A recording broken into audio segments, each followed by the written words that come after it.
ব্ল্যাকটা তুলে দে।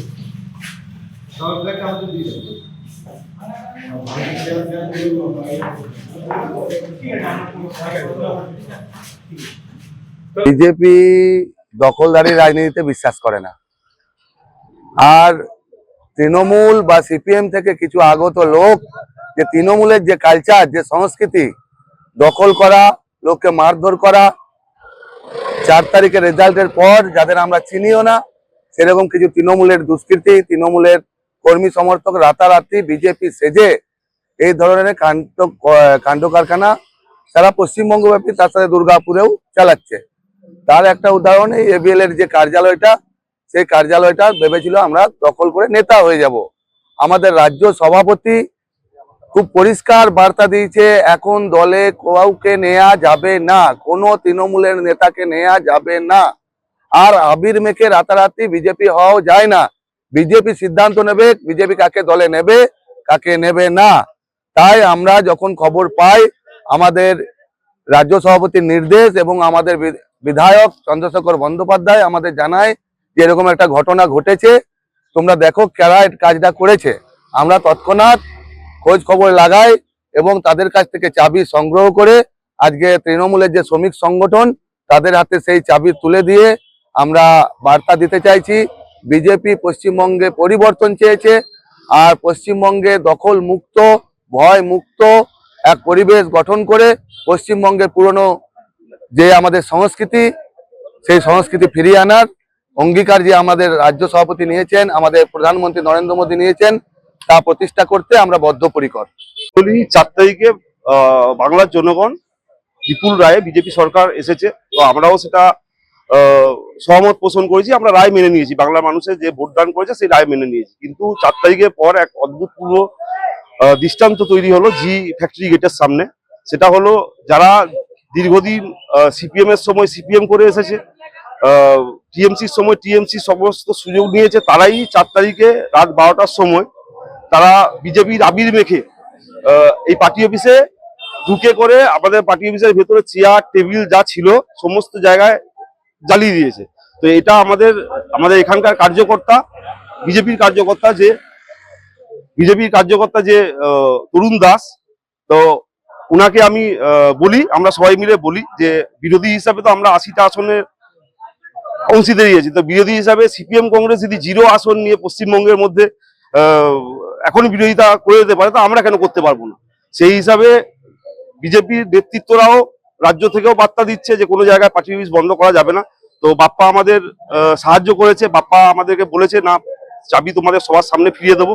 সেই হিসাবে আমরা বাপ্পার প্রতি খুবই কৃতজ্ঞ, তরুণ দাসের প্রতি খুবই কৃতজ্ঞ। আমরা কালকে মাংসটাকে ধরে ধরে আমরা খেয়েছি সবাই মিলে, সবাই জনসাধারণকে খাইছি ধরে ধরে, যে আমরা মাংস খাওয়াবো, মাছ খাওয়াবো, ডিম খাওয়াবো, দিয়ে হিংসামুক্ত রাজনীতি করবো। ডেলি খাওয়াও ভাই, আমি চলে আসবো।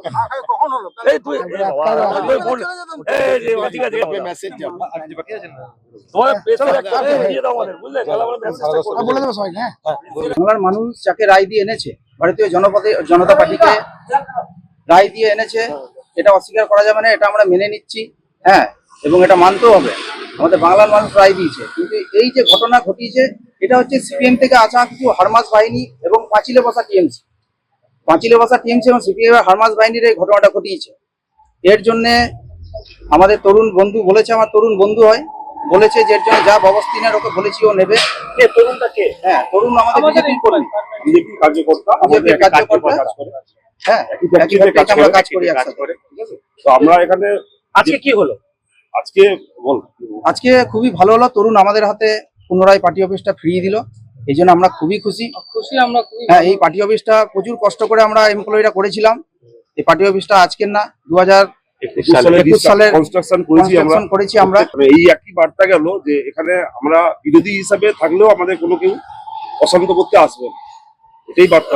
ভালো বার্তা এটা শান্তির বার্তা, শান্তির বার্তা। আমরা একসাথেই চলবো, একসাথেই আর উন্নতির এখানে জন্য। বিরোধী কোনো রাজনীতি হয়, কর্মীদের মধ্যে কোনো রাজনীতি হয় না। শ্রমিকরা যাকে সবাই চয়েস শ্রমিক। করবে সেই থাকবে।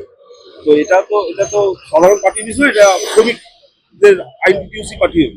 শ্রমিকরা আমাদের কাছে আছে, তো সেইখানে দাঁড়িয়ে আমরা তো বাকি এমপ্লয়ীদের মতো কিছু করতে চাই না বা বলতেও চাইছি না। আমরা আমাদের মতো আছি, আমরা আমাদের মতো অফিস খুলে আছি। তো এই বার্তা যেটা দিয়েছে বিজেপি, সত্যি আমরা কৃতজ্ঞ অরুণ দাসের প্রতি। আমরা এটাই বলতে চাই। বিধানসভা নির্বাচনের ফল প্রকাশ হয়েছে। আজ সারা পশ্চিমবঙ্গবাসী ভারতীয় জনতা পার্টিকে দু হাত ভরে আশীর্বাদ করেছে। তারপরে কিছু কিছু জায়গায় প্রচুর মানুষ বিজয় মিছিল বের করেছে, বাইক র্যালি বের করে বিভিন্ন পার্টি অফিস দখল করেছে। সেখানে এরা বিভিন্ন জায়গায় যারা যারা ছিল সেখানে বিজেপি কর্জন কার্যকর্তা ছিল। এখানে বিজেপি কর্জন, আমরা এখানে দুজন পার্টি করতাম, এখানে এখানে এখানে দুজন পার্টি করতাম। সেখান থেকে প্রচুর মানুষ এসছে, বিজয় মিছিল গেছে, কেউ অনেককে এখানে দখল করে নিয়েছেন, বিজেপি ফ্ল্যাগ লাগিয়ে দিয়েছেন, একদম যা অনেক অনেক জায়গায় দখল করেছে। আজকে আমাদের কাছে খবর এলো, খবর আসার সাথে সাথে আমরা সবাই এসেছি, জেলা নেতৃত্ব থেকে শুরু করে এই মন্ডলের দুই সাধারণ সম্পাদক সুরঞ্জন দা, আমাদের প্রফুল্লদা, আমাদের এখানেই আমাদের স্টাফ, আমরা দীর্ঘদিন ধরে এখানে বিজেপি করছি। সমীর গড়াই আছে, এই শোভন কেস, রাজীব দা থেকে শুরু করে সবাই এখানে, প্রত্যেক ওয়ার্ডের কার্যকর্তা নেতৃবৃন্দ আমরা এখানে উপস্থিত হয়ে আজকে তাদের হাতে চাবি তুলে দিলাম খুলে। আর যে ফ্ল্যাগ গুলো যারা লাগিয়েছিলাম আমরা খুলে দিলাম। আমরা এটা বলতে চাই যে পশ্চিমবঙ্গের, আমরা চাই যে গৌরব ফিরিয়ে দিতে, যে যার মতো পার্টি করতে পারে। হ্যাঁ, এটা শান্তির বার্তা। যে মোদিজি আমাদের বলেছেন যে হিংসা মুক্ত পশ্চিমবঙ্গ আর হিংসা মুক্ত রাজনীতি, সেই মূল মন্ত্রে আমরা চাই যে যার মতো পার্টি করুক, যে যার রাজনীতি করুক। আর এখানে সবাই রাজনীতি করার অধিকার আছে, তাই আমরা তাদেরকে ফিরিয়ে দিলাম। তারা তাদের মতো রাজনীতি করবে, আমরা আমাদের মতো রাজনীতি করব। আমরা আমাদের ভালো বার্তা মানুষের কাছে পৌঁছাবো আগামী দিনে, ওরা ওদের মতো রাজনীতির বার্তা পৌঁছাবে, মানুষ যাকে আবার গ্রহণ করবে। তাই মানুষকে রায় মেনে নিয়ে আমরা তাদেরকে তাই ফিরিয়ে দিলাম।